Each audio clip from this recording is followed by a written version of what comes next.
नमस्कार शेतकरी मित्रांनो, मी आशिष डुंगणे IPL बायोलॉजिकल्सतर्फे स्वागत करतो. आणि आमच्या अकोला जिल्ह्यामध्ये कांद्याची लागवड भरपूर प्रमाणात इथे झालेली आहे. इथे दिसतोय बघा, हा कांद्याचा प्लॉट आहे.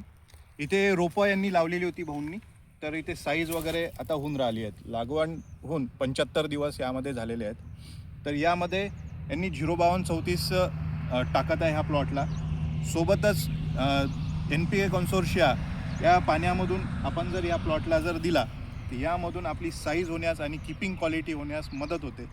त्याचा फायदा असा होणार की कांद्यामध्ये पोटॅश आहे, फॉस्फरस आहे, नायट्रोजन आहे, पूर्ण अपटेक होऊन याची साईज चांगली बनणार आणि पूर्ण न्यूट्रिएंट्स मिळाल्यामुळे याची कीपिंग क्वालिटी खूप चांगली होणार आणि इथे कांदा सुदृढ होणार आणि उत्पन्नामध्ये एक 20 ते 25% इथे वाढ झालेली तुम्हाला दिसणार. तर शेतकरी मित्रांनो, तुम्ही पण असाच कांदा करत असाल आणि आता फुगवणीसाठी काय सोडायचं, तर तुम्ही NPK 05234 पोटॅशसोबत NPK कन्सोर्शिया तुम्ही खालून द्या, तुम्हाला अगदी चांगले रिझल्ट मिळतील.